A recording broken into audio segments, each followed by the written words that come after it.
Hey, Aaron. Yeah, this is the link I sent out. I'll send it out again, though, to the community. We were sending out this link all day, all week, actually.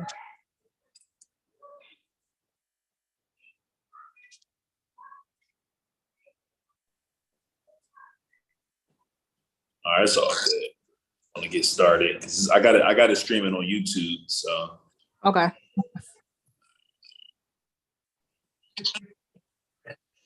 all right, guys. So looks like we did a horrible job with getting the word out about Financial Friday today.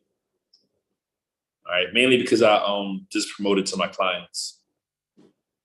Day, are you? Why is it echoing?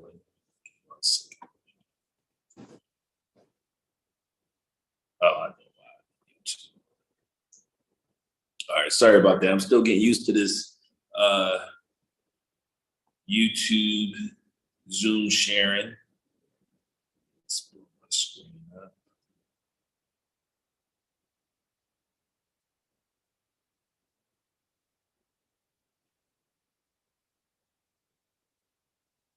Bear with me, guys.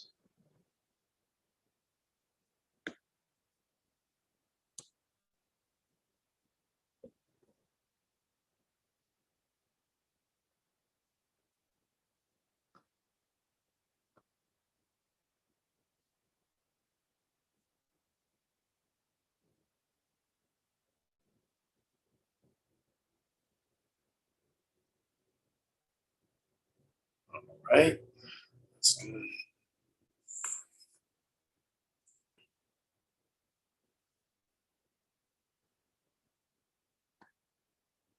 All right. Can y'all see me? Start back up. Can they see me?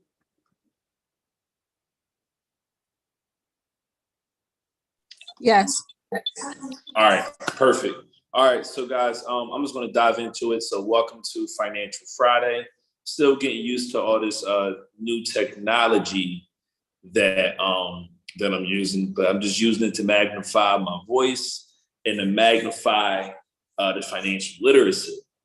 Now, I will never claim to know everything about financial literacy, but I do know enough to at least get yourself out of a hole and put yourself in a position of financial prosperity. And also, too, I feel like I was able to live a very blessed life. I'm able to take care of both my daughters. I'm currently right now in Dominican Republic, which started off as just a week, mini trip, and it ended up turning into now a 2 month vacation. And I was able to, invest in different things out here. I was able to get different cryptocurrencies. I was able to get in different cryptocurrencies and stuff like that. So that's why I want to talk about the power of credit, right? I want to talk about the power of credit. And then, all right, see, we got some people joining now. I'm going to talk about the power of credit, and I'm going to go over some quick tips. See, I spent all day yesterday on Zoom.com trying to make sure people get muted automatically on intro. But I think when you're on the mobile, it's different. I don't know why I can't fix it. Please mute yourselves. Give me a second, guys. I got to figure out how to keep everybody muted all the time.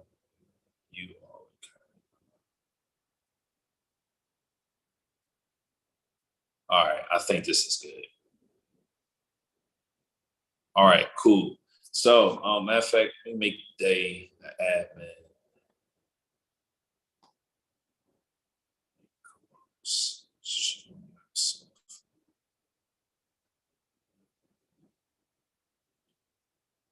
All right, Day, I made you the co-host, so I think you should be able to unmute yourself when you want to.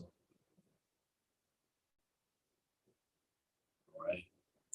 So, sorry about that, guys. So, to get back to what I was saying, the first thing I want to get into is the power of credit, and I'm not just going to talk about a whole bunch of motivation, mumbo jumbo. I'm actually going to give you guys actual gems to use for your credit whether you're in the credit repair process, whether you're thinking about getting into the credit repair process, following these tips.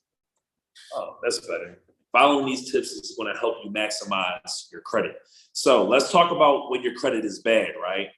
A lot of you are like, oh, I got bad credit. This credit repair process is taking too long. So let me just give you one piece of advice, right?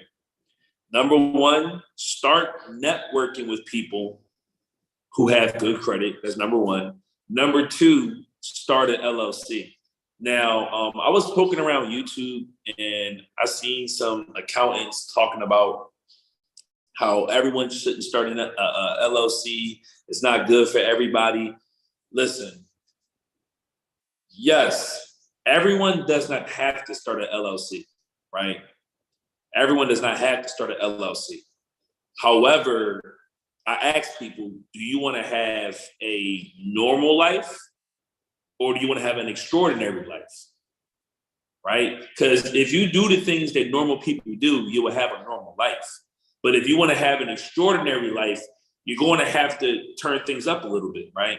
So the reason why I think everyone should start a business, right? I'm only saying this, I've seen some accountants say everyone should start a business. I feel like everyone should start a business because number one, it gives you another option. And when I say start a business, it doesn't mean, oh, I have an idea right now. Listen, it's better to start a business when you don't need it than to need a business and need an extra source of income and don't have it. Even with me, when I started my credit repair business, I was still working at Comcast at a call center. So me starting that LLC, me having business credit and all that stuff already lined up. So when I really needed it 2 years down the line, it definitely came in handy. So number one, start networking, start building relationships with people with good credit, because there are circumstances where under an LLC that if your credit is bad, but you have a partnership with someone whose credit is better than yours, you can leverage their credit for, let's say, real estate deal or a business deal or whatever, because we all want to fix our credit for different things, right? So let's break down some of the ways. Let's break down some of the reasons why you want your credit fixed, and let's figure out some ways how to get there with and without credit.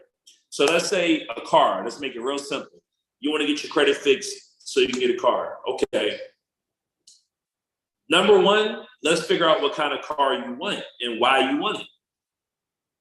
9 times out of 10, if you cannot get the car without credit, like even if you saved up your money for 2-3 years, you cannot buy this car, then you probably shouldn't be buying it off of credit. And I'm not going to sit up here and justify like, no, Aaron, fix people credit.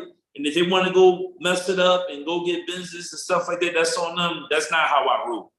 Maybe on the advertisements and stuff, I might advertise, get approved for a car or whatever. But once I talk to the person and I'm like, okay, what is your income level?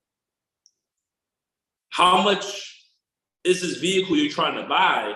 And then I have to be realistic with them. If you're trying to buy, let's say, a $60,000, $70,000 car, if you never had a loan that big on your credit before, they're not going to approve you unless you make a lot of verifiable income and you put down a big down payment. So let's go into that. So let's talk about people who want to buy like luxury vehicles, because some people's going to do it anyway.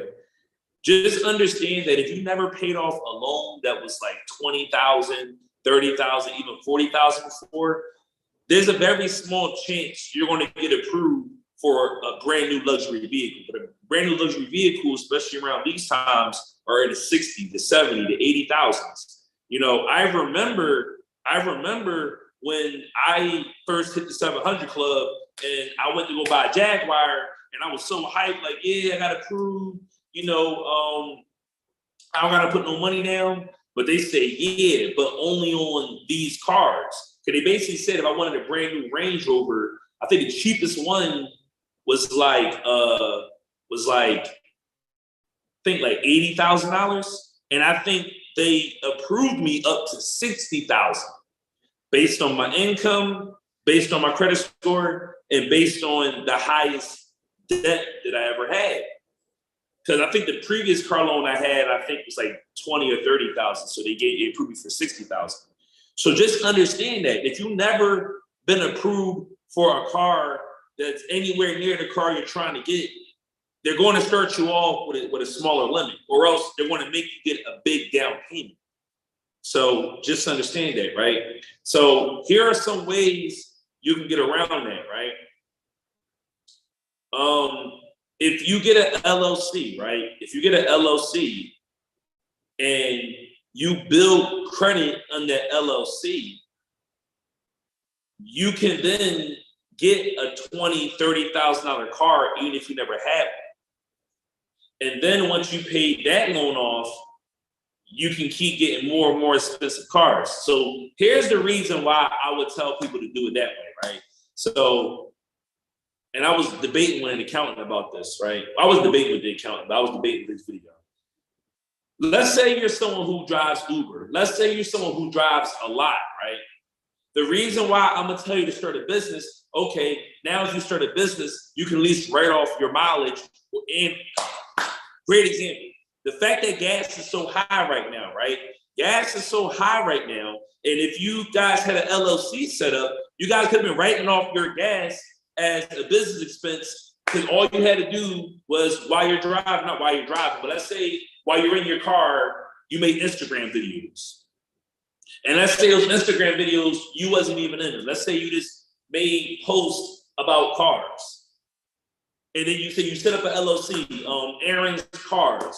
Aaron, what's your business? Oh, I take pictures of cars. I upload car videos on my YouTube. That's my business. And believe it or not, and I'm gonna teach another course on that, or another video on that. There are people making money on uploading videos to YouTube of nothing. Like, you all don't know what business idea I got. All right, let's say you like cars, right? This is what I want you to do.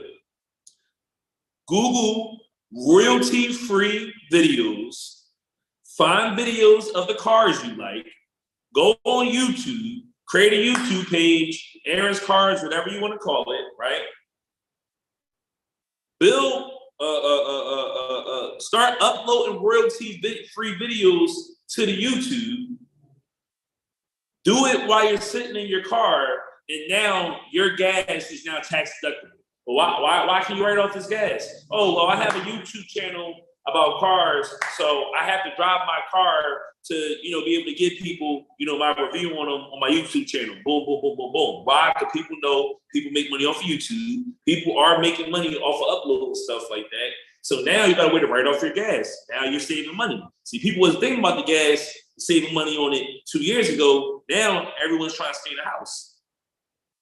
So that's what I'm saying. If you don't have an idea for an LLC, make it simple. Keep it digital. Start a YouTube page about something you're interested in. Now you got an excuse to write stuff off. So, hold on, I think I got something in the chat. Do you have to get an LLC knowing what type of business you want to do? So okay, thank you, because I do want an LLC, but I don't, start my business. All right, so here's the thing, right? If you don't have a business idea of how you want to start your LLC, if you don't have a business idea, and this is my advice. This is my advice. Start an LLC for either a network marketing company or a YouTube channel.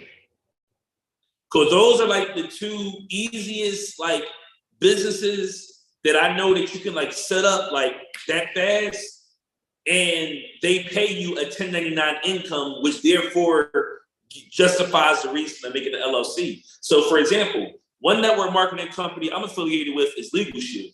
Legal Shield gives me the ability to be able to do LLCs to my clients, for me to do copyrights and trademarks. I'm not doing them. A lawyer is doing it. I'm just sending the business their way.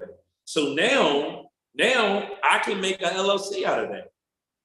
So whatever you're interested in, let's say you like Herbalife, you drink Herbalife shakes. Okay, cool. Create a LLC based around fitness, right? You drink Herbalife shakes, pay that extra $50, become a distributor. All right, bet. That's what I do. That's my LLC idea. But just a tip, right? Just try to make your LLC revolve around your interests, but try to stay in like the consultant agency type of realm. You know what I'm saying? How you a car consultant? How do you consult people about cars? I go on my YouTube channel. You go on my YouTube channel, you see all the videos that I upload about cars, and my business is projected to make this much because this is how much YouTubers are making. Or let's say you're in a network marketing company. Oh, well, they have a position that pays $100,000 that I should be hitting in 3 months. So boom, that's my business. So I'm gonna say this again. If you don't have a business idea, I'm gonna give you some reasons to start an LLC. You can start a real estate holding. You can start a real estate holding LLC. So if you plan on buying properties either now or in the future, you can have an LLC set up just for that and start building the business credit on that. Let's say you want to do Airbnb. You want to do Airbnb eventually. You can start up an LLC. So now you can do corporate leases instead of personal leases if you ever want to do Airbnb. Let's say you have a product you want to drop, whether it's a book or whatever. Like, make your LLC revolve around your interests. Now, whether you move forward with that idea or not, that's why you want to try to keep your LLC name vague, because you can have Aaron's Consulting as your LLC name, but then have Mobile Media as your DBA name. Like, even though I market myself and my trademark is under Philly Credit Mechanic, it's under a completely different LLC. It's under a completely different LLC. And let me tell you the reasons why you need LLCs, right? If you buy your car under an LLC, and God forbid you have a late payment, God forbid you have a repo, your LLC serves as that first layer of protection. All those late payments get reported to the business credit. That repo get reported to the business credit, right? And then if that was to happen, your car get repoed, you could dissolve the LLC to protect yourself from liability. Now, the problem is a lot of you are going to get your credit fixed by me or yourself or whatever, and you want to run into some hard times or just make a simple mistake, and then that late payment is going to go right on your credit, and you're going to be right back on this video or right back with another credit repair company in a year or two, right? So having your car under an LLC protects you. Same thing with credit cards. Right? Now, here's where it gets tricky, right? When it comes to protection, right? Because people talk about LLC supposed to protect you and all that. If you're using, because people ask me all the time, well, isn't it illegal to use business credit for personal expenses or stuff like that? It only becomes a problem, right? So let's say you get a business credit card, but you use it at the movies or you use it to go buy your son a game or something like that. Where it can become a problem is if you try to categorize that personal thing that you spent money on as a business expense, right?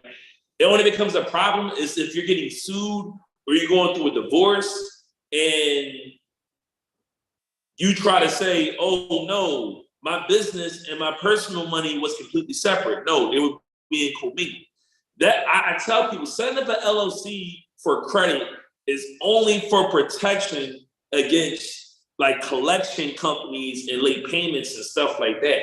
It does not protect you when it comes to taxes if you're commingling funds. Like, for example, it's not illegal if you use your business Amex card to book a personal flight or book or get a movie ticket or something like that. It gets you jammed up if you try to write it off as a business expense and it's not valid. So that's what I'm saying. Here are some ways to even get around that hoop. whatever you want to write off, somehow infuse it into your business, right? Because you can write off dinners, you can write off travel, you can write off clothing and stuff like that. But that's why I tell people you have to get on the internet.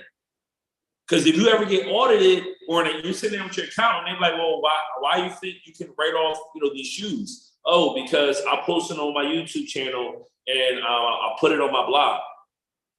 And my LLC is all about, telling women about what's the best shoes to buy and stuff like that. Now you can categorize as a business expense. But think about it. Can a plumber do that? Think about it. If a plumber was getting audited and they look on a plumber's credit card and they see a red bottoms that got bought, how can a plumber justify that those red bottoms is a business expense? He can't. But if you have the YouTube channel, you don't even got to show your face. Yo, I got friends that have YouTube channels of like my one friend, she writes stories. She writes stories and she pays this actress to read her stories on YouTube.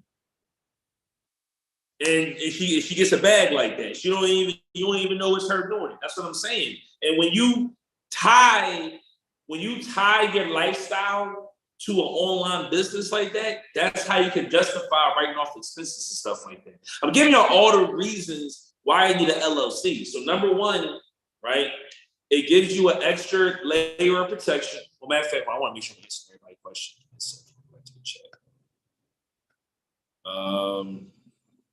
So I hope that answers that question. How do I know what type of LLC to start? And also, too, guys, you can also change LLC's names. You can change DBA names. Your mind can change about the direction you want to go with the LLC. Don't think that if you start an LLC today and you change your mind about what type of LLC you want it to be, you can change it from an S Corp to a C Corp. You can change the name, all that, the address, all that can be changed. There's a process, but that's why I tell people to sign up with the company that I'm affiliated with, Legal Shield, and you can have an attorney do all that for you. All right. Okay, thank you. I do want to get LLC. Let's go up. My thing is, I already started with someone else. I paid her a deposit, and I started, but all she doing right now is taking something off before I get to 700. I have another question. What just said? I drive Uber, so I can get an LLC for driving? Yes. You can get an LLC for driving. Anytime you're receiving 1099 income, you can get an LLC for it. Because here's the thing. When you get an LLC, for the income you're making in Uber, you can make yourself an S Corp. And when you make yourself an S Corp, you can avoid the self-employment tax. I think the self-employment tax alone is 15%. So you're basically able to say, hey, Aaron's transport company made $50,000 from Uber. Then you can subtract all the expenses, pay the tax on the corporate level, and then you can pass whatever's left over to your personal income, and then you can pay yourself, in a cheap tax bracket. So now you're keeping more of your Uber money versus you stay regular self-employed. Regular sole proprietor. You're not building any business credit, and you got to pay the self-employment tax. And I'm not an accountant, but I know you got to pay when you're a sole proprietor, you got to pay the self-employment tax on top of the business tax. I'm not exactly sure what it's called, but I'm telling you, talk to an accountant. They'll tell you that you'll save more money doing it that way. I think I answered that question.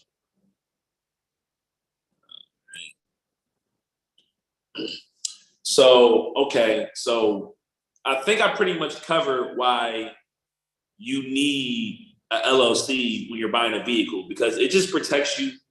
It protects. Oh, another thing is too, This is another little hack. When I get tickets, even the tickets don't go in my name. See, sometimes, right? So I had a friend, every car she bought, she would get a ticket because the tickets was following her name. So I remember one time I had tickets, and the fact that my car was under an LLC, when they looked up and see, who the car belonged to, it said it belonged to a business, even from the car insurance and all that. So when it came to like Easy Pass and all that stuff like that, I never really, got jammed up with it. It's just a further way to separate yourself from liabilities. Then you got buying a property. You always want to buy a property under an LLC. The only time I wouldn't buy a property under an LLC is when you're doing like one of those FHA home buying programs where you get like the 3.5%, where you're doing a VA because you can't buy it under an LLC when you're doing it that way. But conventional mortgages, stuff like that, do it under an LLC, because if something goes wrong, you're just protecting yourself from, liability. And then even someone slipping and falling on your property. You're personally liable for that if it's under your name. You know what I'm saying? And then also too, if you're gonna be renting your property out to tenants, I had situations where, because the property was under my name, Pico bills went in my name and stuff like that. So even when you start buying properties, you want to rent them out, you want to have that LLC in place so you don't have to worry about that falling on your name. What else? And then also, like I said, with credit cards, like when you have your credit cards under your LLC, even if you're the personal guarantor, being a personal guarantor, that's like you're basically signing off that if the debt don't get paid, then you're responsible for it. Even with those credit cards, if you're ever late or you ever have to max those credit cards out, it's not going to affect your personal credit. So this keeps you from becoming a repeat credit repair client, right? So I hope that makes sense. Right? So really quick, I'm gonna open up for Q&A. I want to see what you guys want to talk about.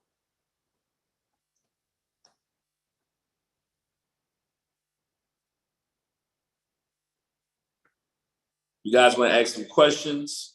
You can either raise your hand or let me know in the chat.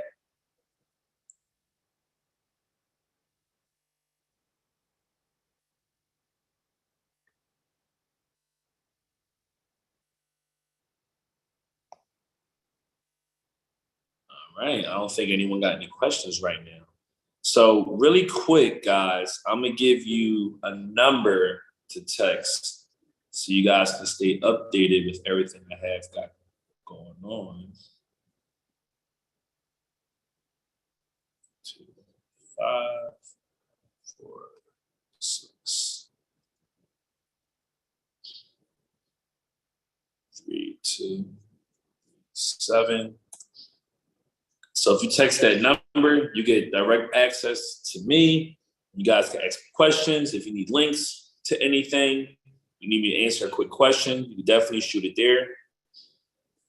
Yep, this is actually being recorded live on YouTube. So you guys can like go on YouTube probably in like 20, 30 minutes and rewatch this. Let me think any other game I want to give you guys. Let's just talk about deletions real quick. Let's talk about deletions. I feel like that's something that everyone. Oh, my man Luther got a question. I'm sorry. Hold on. Give me a second.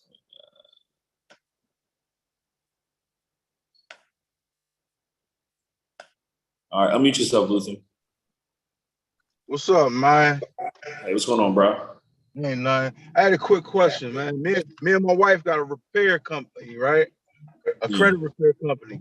And I was trying to capitalize on your software, but is there any way we can use your software to use on clients and you get a percentage from it or affiliate? What the DIY software? That and that. DIY software, yeah, I can get that set up for you. I got like a team I got a team that handles that. So, okay. So, all right. So say you're a client, you come to me and you want your credit fixed. What's the steps? So are you going to be the one fixing it, or you want like a do-it-yourself system for them? All right, me and my wife gonna be the ones that fix it. You want to do the credit repair yourself?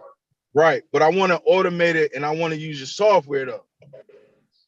Oh yeah, that's a whole nother conversation right there. If you want to if you want to start a credit repair business, that's a whole nother conversation, because now it's like, okay, now we got to talk about, are you outsourcing anything?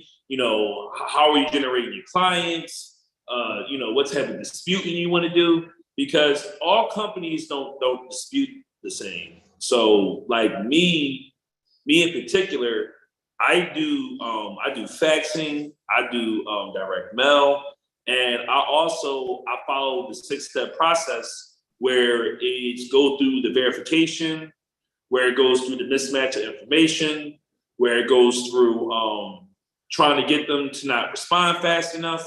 Like, it's a couple different tactics I do, because this is one thing I'll tell somebody who want to fix their own credit or they want to start their own credit repair company. No one can guarantee results. No one. You guys can go on YouTube and search for hours and try to find that secret letter. You won't find it. Because I'm telling you, whoever figured out the way to get everything off, like when they want it off, they'll be the richest credit repair company in the world. And the reason it don't work that way, because it's kind of like, all right, put it this way, right? If someone can guarantee you a deletion, that's kind of like they can counterfeit money for you. Yeah. Because if the person can guarantee deletions, why even pay shit anymore? Right. That's why I tell people, if that type, and that's what you understand, these credit bureaus are billion-dollar companies. You think if they had a loophole in their system that was that fucked up, they wouldn't have fixed it by now? True. And then here's another thing, right? The dispute letters are all like revolved around laws and stuff like that. No matter how you use the law, 95 to 98% of these letters are being read by a system called e-Oscar, which means it's not even being read by a human being. And this is all stuff y'all can Google and YouTube for yourselves. So basically, right, whenever you send a dispute in, because think about it, everybody fixing credit now, everybody got a credit repair company. You think the credit bureaus are spending $15, $20 an hour for people to sit there and go through each other's disputes? No, they have a system called e-Oscar that goes through majority of them, and then they outsource the rest of the people in the Philippines and Chile to go through the rest of them. And all they do when they go through these disputes is look for ones that look serious, and look for ones that don't look serious. And what they do is the e-Oscar, what it does is it scans the disputes.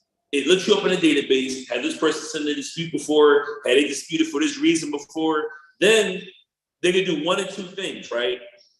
The e-Oscar system that the credit bureaus operate on has a spinning sequence where I don't know the exact percentage, but pretty much they have a sequence that saves them millions of dollars, where they pretty much void out, let's say 20, 30% of their disputes that come in. So pretty much, let's say all of us send a dispute in, maybe half of our disputes might actually get investigated. The other half, they're going to say, oh, we need to verify your identity. Oh, this dispute reason wasn't clear. Because they know the average person gives up after one dispute. So they figure if they can be on a system where it's like, all right, we can hit half the people with a stall tactic, and it's going to make them stop. Now, that's less man hours that have to be spent on investigating that dispute. Gotcha. I tell people, like, when people say, oh, the key to credit repair is laws and stuff like that. And I'm like, yeah, if you're willing to sue. So let me ask you a question, right? If credit repair is so based off of laws and stuff like that, How did all these people get results and they never had to sue anybody? Wow. So let's add a few things up because people, this is going on YouTube, so it's going to be all these conspiracy. There's going to be all these people with way better edited videos than me. That's going to sound smart and stuff like that. I'm telling you, I noticed the people that got the grainy videos, they don't get a whole lot of views on YouTube. They're the ones I listen to. So Check this out, right? And this is Googleable. You can Google this. This is what the credit bureaus use. The credit bureaus use a system called eOscar to scan and investigate the disputes. Only a very, very small percentage is ever touched by human hands. Wow. We all know the average person in credit repair, whether they go to a credit repair company or whether they do it themselves, they give up after like the first 1 or 2 disputes. It is more work for them to send you out a generic, oh, we don't understand this dispute, or oh, we need to verify identity letter, than it is to actually investigate your dispute and delete it. However, there are times when someone uses the law in the right way and they get a deletion right off the gate. Sometimes you'll have someone send a dispute letter in and it was nothing special about it. It was nothing special about the dispute letter, but the fact that it came in to the right person at the right time or hit the right part of the system at the right time.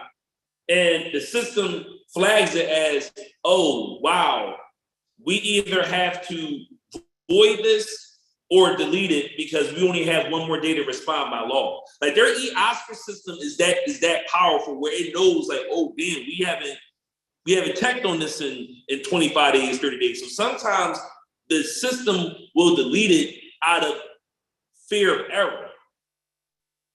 Like sometimes the credit bureaus might delete it just out of being afraid that they are wrong without even investigating. Damn. Because think about it, right? How do people get debt deleted that they really fucking owe? Oh, because the Fair Credit Reporting Act says everything has to be. Bro, you know how many things I got deleted that people really did owe? That everything was right. Everything was right. I tell people, I'm like, yo, 85% of the credit repair clients you're going to get, they really owe that shit. So how do you get them out of it? I tell people, right? A very small percentage of credit repair is using the laws. Because it's too time consuming. And then you may really have to sue the credit bureaus. Right. Guys, look it up. The credit bureaus get sued all the time because someone can really, so this is usually when a consumer rights attorney comes in. Let's say you have an error that you can clearly point out. Yo, my name is spelled wrong on here, or this is my dad's, and it's not even me, da-da-da-da-da. When that error is clearly on there, but let's say your dispute is not working. People don't understand that happens. You can be sending a dispute that you really had something fucked up on there and they're not fixing it. So then what happens is you have to sue them. That's the only way. Or they will keep sending letters in there, oh, he ain't gonna do nothing. Because if you read, think about it, right? If you read any of these dispute letters that people send out, there is some type of threat in there about taking legal action. So if you're banking off of that and you're not actually willing to take legal action, then what the fuck is the point of making the threats? Right. So that's why I tell people with my strategy, it's a mixture of that, because sometimes it does work when your dispute actually gets the fuck through. Then you have the eOscar method. So the eOscar method, right? That's just something I just made up, right? So the eOscar method, that's when I use different tactics to trip up the eOscar system, right? And if you guys want to try some of these tactics yourself, like, bro, you want to get access to certain dispute tactics and stuff, go on fixcreditnow.net. Fixcreditnow.net. It's like a free software that I got that if someone wanted to fix their own credit, or I tell people, like, if you wanted to practice and stuff, just to kind of get the hang of it and whatever before you, or if you want to see how the process is. You want to see, I tell you want to see what a dispute letter look like, go on fixed credit now.net. You can see the type of stuff I send out. It ain't no secret. So here's the thing with a dispute letter, right? Sometimes I send my dispute letters off in Spanish. Sometimes I send them off with purpose typos in it. Sometimes I send it with the font different colors and stuff like that. That's why I tell people mailing disputes in still work, because when they get disputes mailed in, they have to scan them. And that's when using like heavy stock paper and all that. That's what I'm saying. I got a few different tactics. And that's why I tell people credit repair can take time.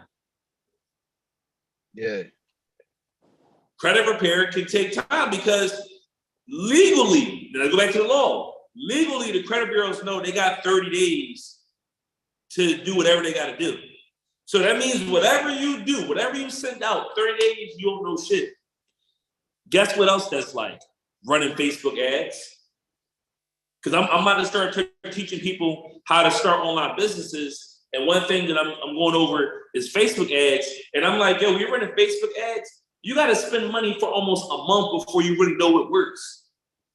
That's why I hate when people be, it ain't guaranteed. I'm like, yo, I just give you a lot of things that people spend thousands of dollars in is not guaranteed. For example, when you hire a lawyer, let's say you and your wife get divorced and you fight for custody of your son. Can this lawyer guarantee you full custody? Fuck no. But how much do a family court lawyer cost on average? A grip. So you're paying a grip for some shit that's not even guaranteed on a promise. Yep. But then people have a problem when a credit repair company tells them the same fucking thing. And at least I got a money back guarantee. Hey, lawyer ain't giving you your money back. Oh damn, you ain't get your son and you on child support. Oh wow, I still need my bread. Yep. You know what I'm saying? So I tell people, like, you gotta have that mindset of like, okay, yes, it is nerve-wracking on how long credit repair can take, right? It is nerve-wracking, right? But and this is just advice to you, because as I say, that's a whole different business. We could talk about consulting you on that, right? I would just advise you, bro, like software.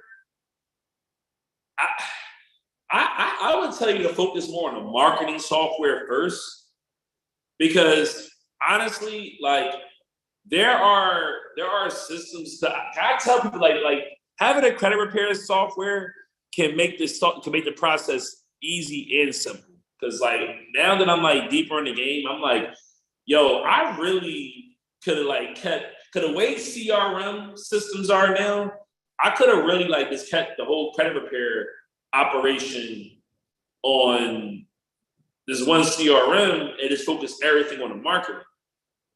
The only thing them credit repair softwares are really good for is just helping you, manage, who's a client, who's not, who dispute letters went out, who didn't.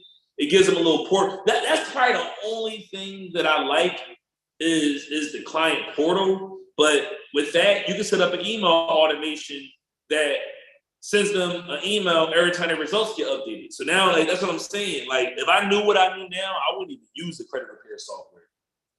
Okay. Because it just makes it more complicated. Like I told you, like people always, I need this perfect way to dispute. Listen, I was getting even more shit deleted back when I first started than I am now. Because it's not about fucking law knowledge. It's about knowing how eOscar works and having multiple different strategies that you're using in combinations of each other. Okay. I'm using letter stream. I'm using fax. I'm mailing shit in with boxes. I'm mailing letters in staples. Like I got a lot of different strategies. And I learned, okay, Over time, this strategy works better with this company. This strategy works better with this company. This works better for collections. But then guess what? 2-3 months later, that strategy might not work anymore. Got you. That's why, like, when people tell people I got this one dispute strategy that's going to work, it's only going to work for a little bit. It's not going to work anymore. That's why I tell people when it comes to disputing, I'd rather you learn the fundamentals, because then it's like we're running Facebook ads. No one can say, set your Facebook metrics up exactly like this, and you're going to make unlimited money on your website. When you're running your Facebook ads or you're doing any type of advertising, what they tell you to do. This is like the template of like what kind of works. And what you got to do is you got to test different shit to see what hit. But then, like I said, you got the basics. Yo, look through the credit report, find the error. You find the error, that's a violation of Fair Credit Reporting Act. Oh, the person was late. All right, bet. That's a violation of the Fair Credit Billing Act. It's real simple. But then, well, they responded back this way. What do I say? Look at their response. What does the response say? Oh, we can't verify the identity, this, and the third. Okay, then you just switch your verbiage up. Hey, Credit Bureau, here's a copy of the last letter I sent in, and a new letter, and that identity you said I didn't verify. Please delete this item because I don't want to have to keep escalating it. I'm telling you, just talking as simple as that. Gotcha.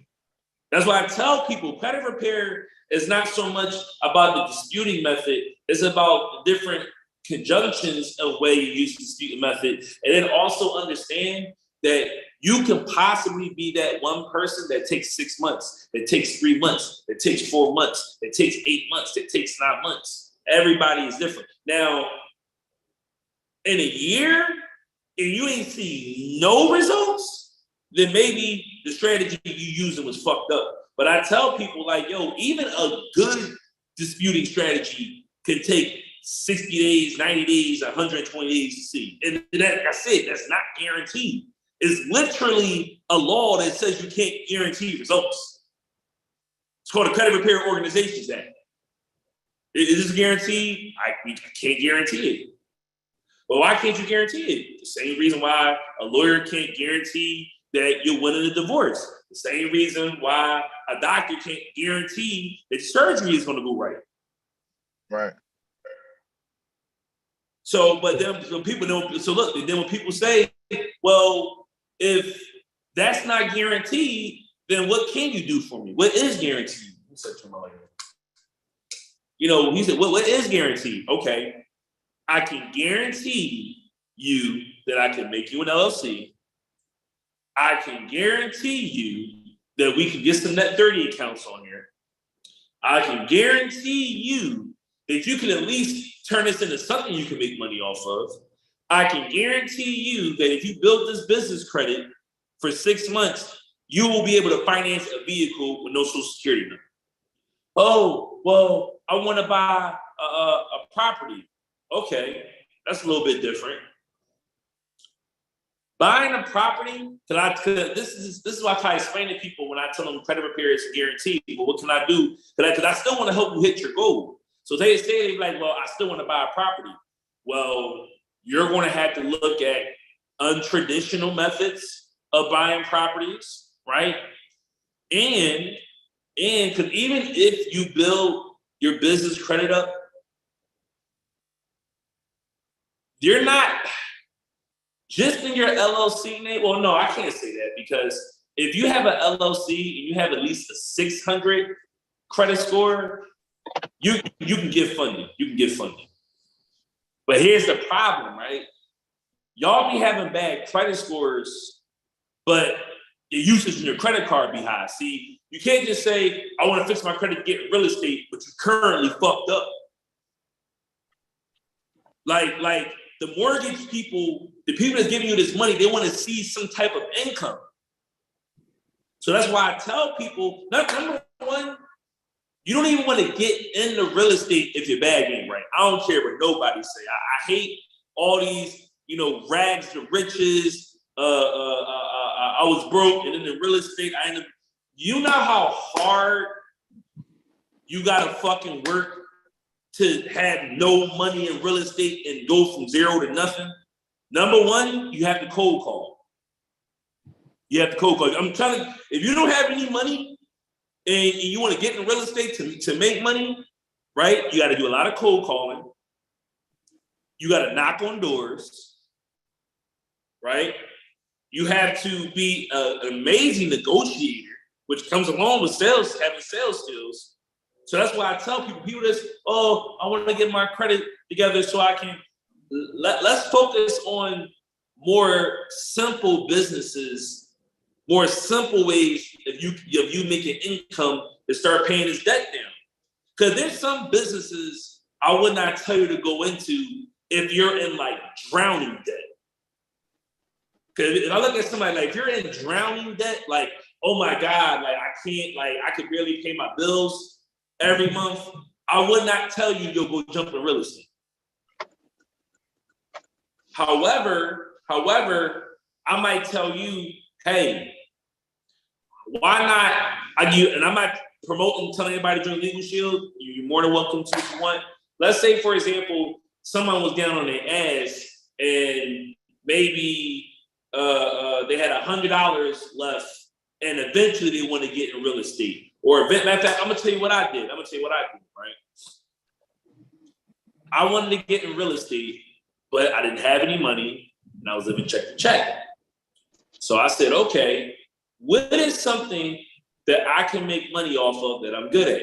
At the time, I was working at a call center. I was good at selling stuff to people, and I'm good at talking. But I kept trying to find products to sell. I tried different services. I tried travel, tried a few different things. And I'm just like, you know what? Credit is a subject that is very important, but a lot of people don't know about. And if I just learn a little bit and find a way of making money off of this little bit of knowledge that I know, I can sell that. So then I started reading credit books, and I went on YouTube and stuff like that, and I started doing consultations for people. Whereas though I'll teach you 5 things about credit for free, but guess what? Those 5 things I taught you about credit paid me $50, paid me $100. So I said, yo, if I talk to 10 people a month and make $50 off of just helping them get trade lines, and all I did was point them to information. Hey, go on a site to get your credit report. Hey, you see this right here? Don't do this. Don't do that. Boom, boom, boom, boom, boom. People didn't care that if my credit was good or bad because I was doing it for free. But everything that they did, I had an affiliate link for.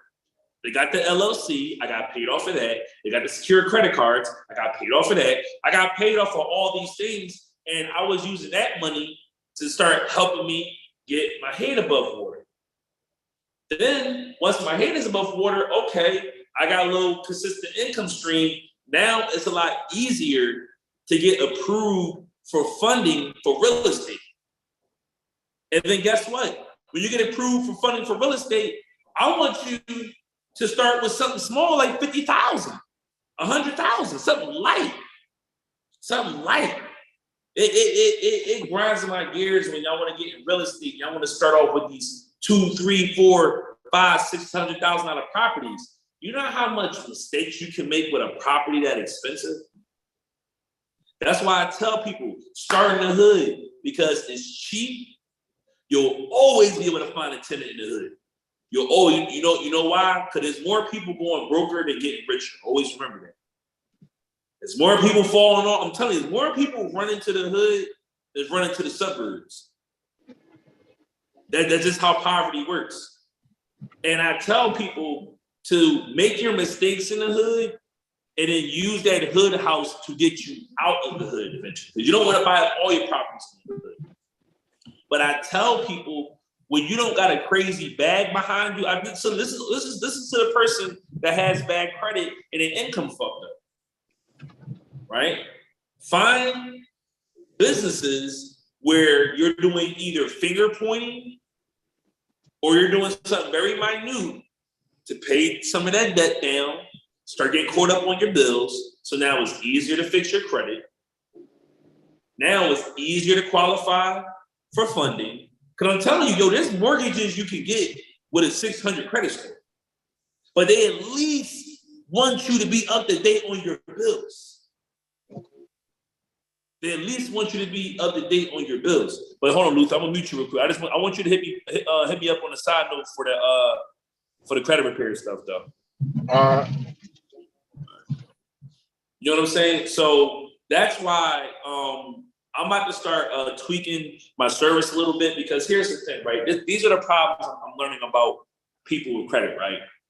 Either you have the credit knowledge, but don't know how to apply it effectively to where you can get credit, like credit to where you can actually use to invest in different things. And then some of you, listen, even if I get the credit, or some of you guys have it right now, you guys don't know how to leverage it correctly. Because the first thing people think when they get their credit together is to go buy real estate. Go buy real estate, go buy real estate, go buy real estate. And I tell people, I'm not saying real estate isn't for everybody, but it's not for everybody where you currently at. Because all these like real estate gurus and people that you buy these courses from, they're only going to tell you the good part of real estate. I'm telling you, people most of the time to get to guru level, they spent more time losing money than making money. That's how they got so good. I'm telling you, like, bosses take losses every day. Bosses take losses every day. So to the person that has bad credit and they want to get into real estate, number one, create an income stream outside of your job, and make your mistakes there first. That's why I tell people, e-commerce, YouTube, you start a credit repair business. You can be a financial consultant. You start a tax business. There's a lot of cheap businesses you can start, affiliate markets. A lot of cheap stuff you can start. Start there if your money is funny.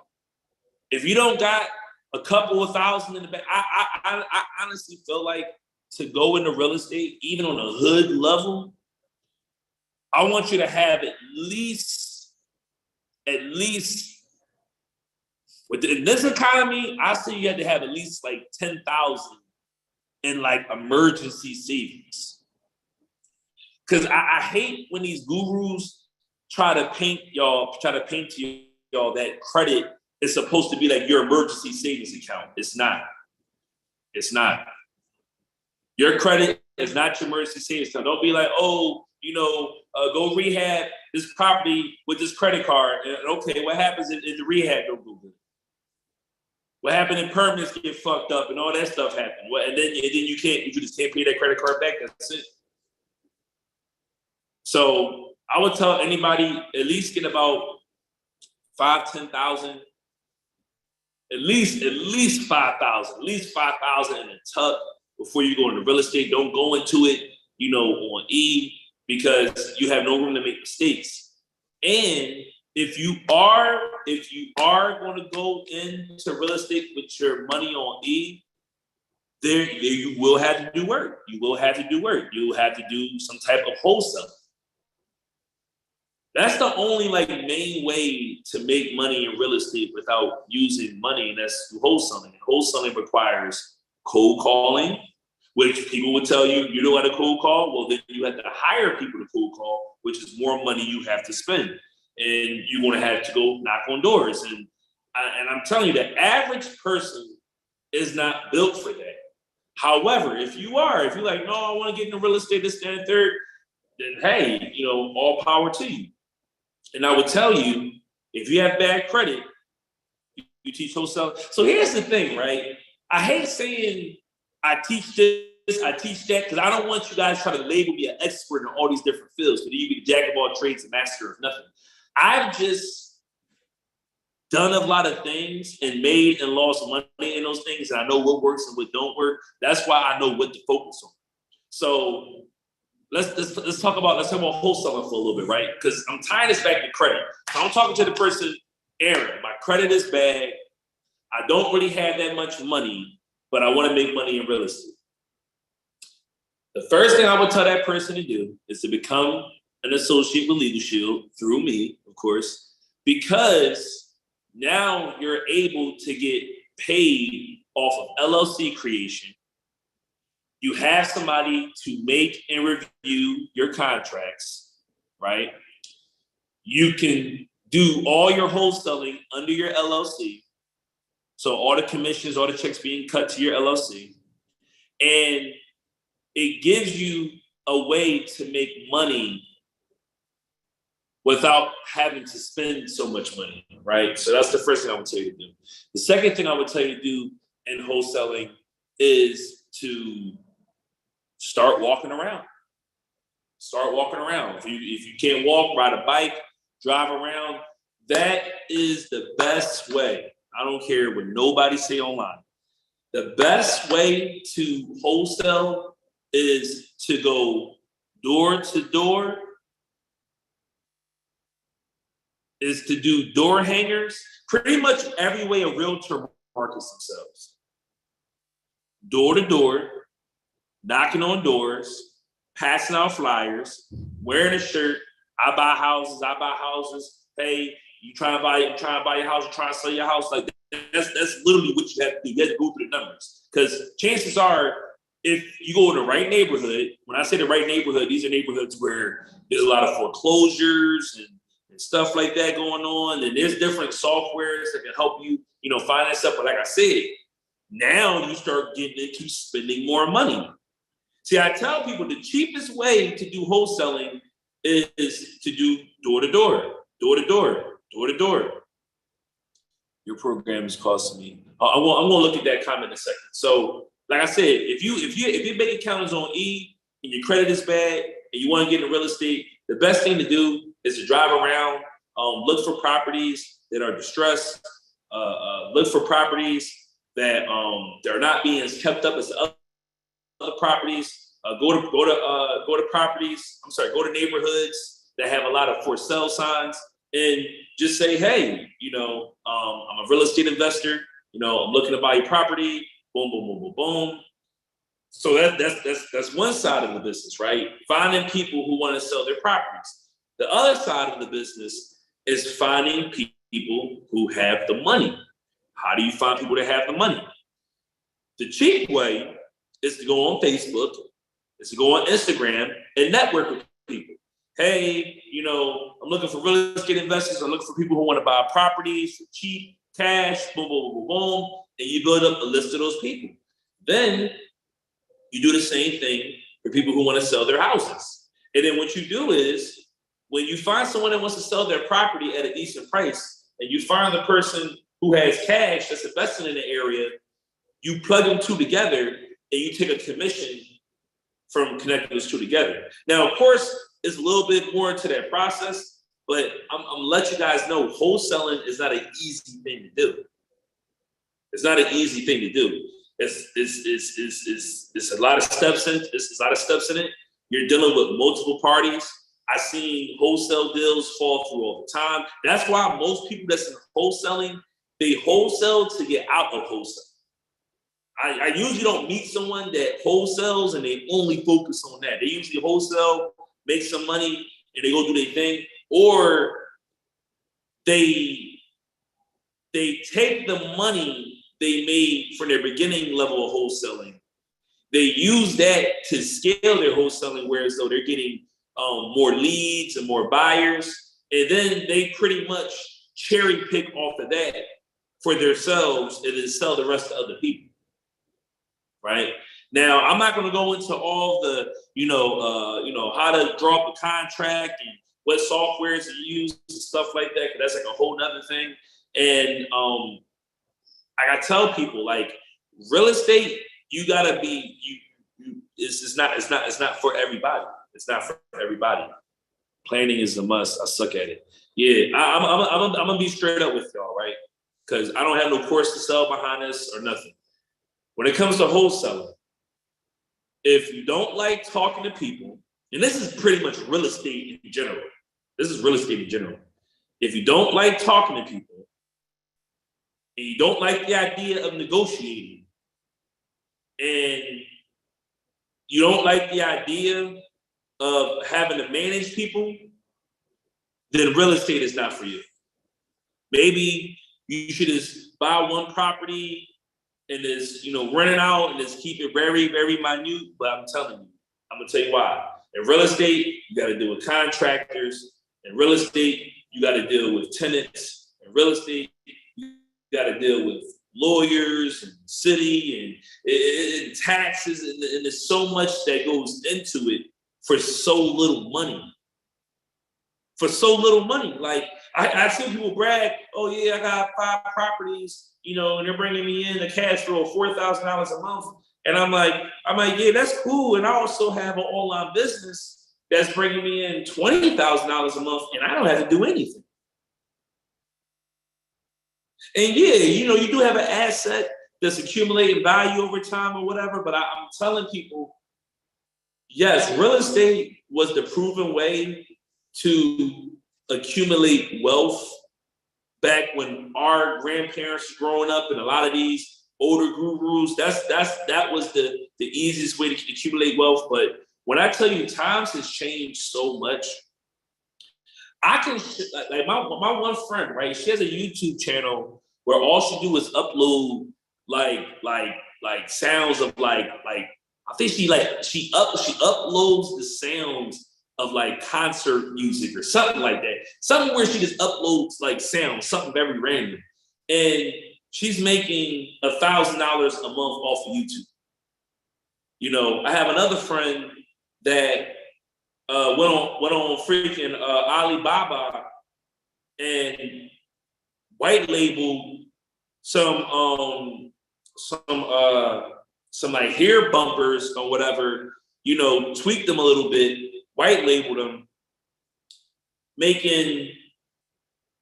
I think her profit is probably like $15 a bumper, because she went and paid all these influencers and she ran ads. Now she's making, $3,000-$4,000 a month off of bumpers. So that's why I tell people, right? I like talking about a lot of different topics because I want you guys to understand that when you see these people online and you see all these influencers and stuff, they're going to promote the best way of making money is in whatever niche they're promoting. And guys, what I'm here to tell y'all is there's so many different ways of making money. Don't ever feel bad about not, like, for example, don't feel bad. I know sometimes I be making controversial posts. Don't ever get mad when you don't own real estate.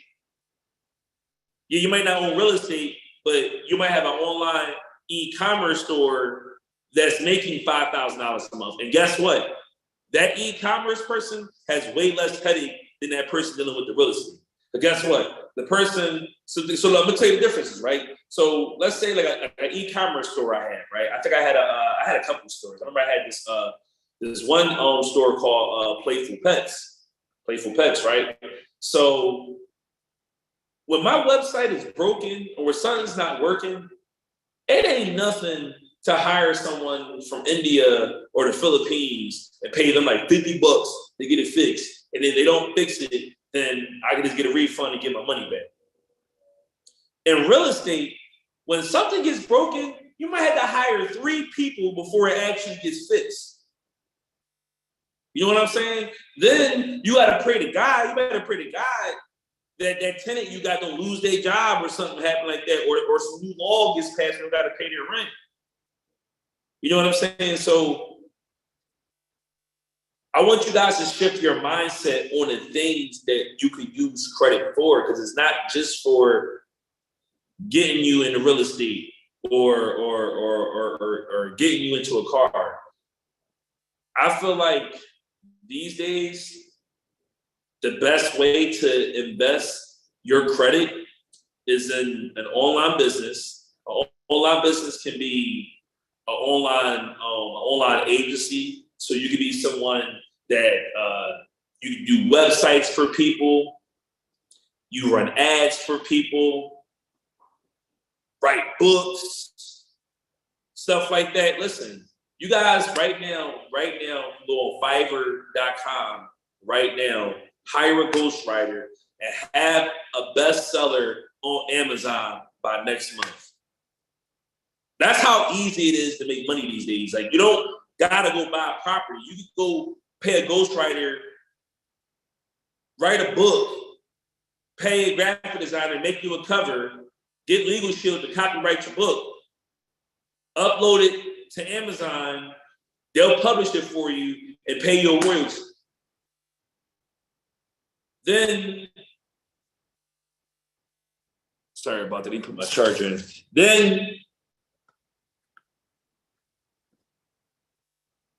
Then you pay for marketing, boom. You probably paid $2,000-$3,000, and now you have a book that makes you $2,000-$3,000 a month.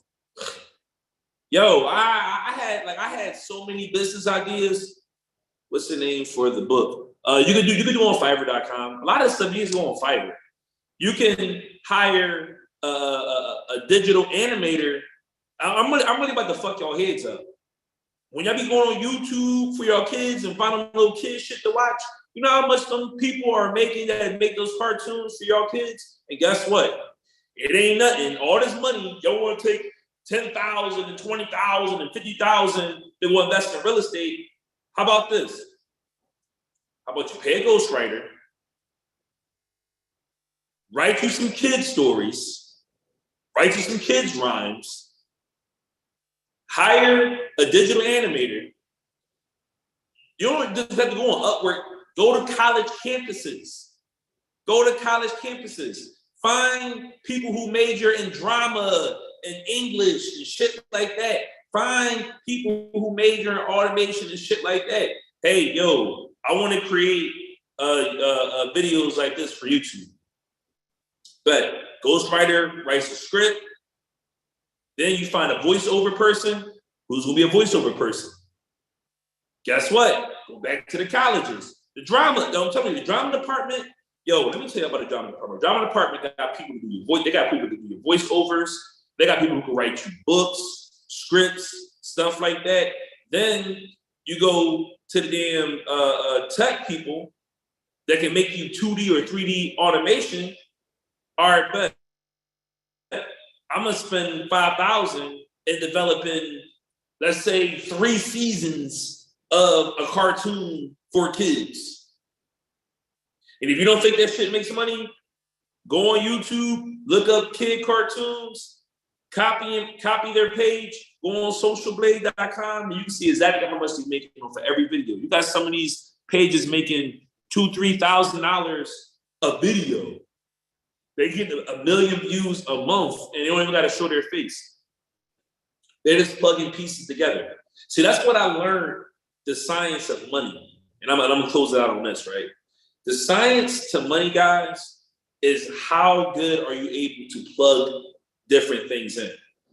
Talk about real estate, right? Real estate, you plug in your credit gets plugged into the bank gets you the funding for you to then fund a property. You buy a property, guess what? The property gonna need work, so you plug in a contractor. Guess what? You also gonna need a title company to be able to close on that property, so you're gonna need them. You need to plug that in there. Then you're gonna also have to deal with the city and get your renter's license and stuff like that. Then if you want to do Section 8, I learned that everything is plugging stuff in.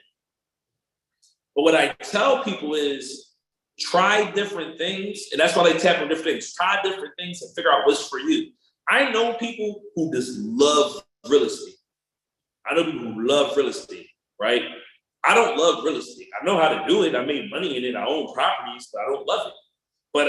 But I also know that, yeah, after you made a certain amount of money, real estate starts to become more asset protection than to get rich. Like I tell people, like, the best way to get rich is to find easy to manage passive ways to make income that may be short term, accumulate that money for a couple of years, then start buying properties, right?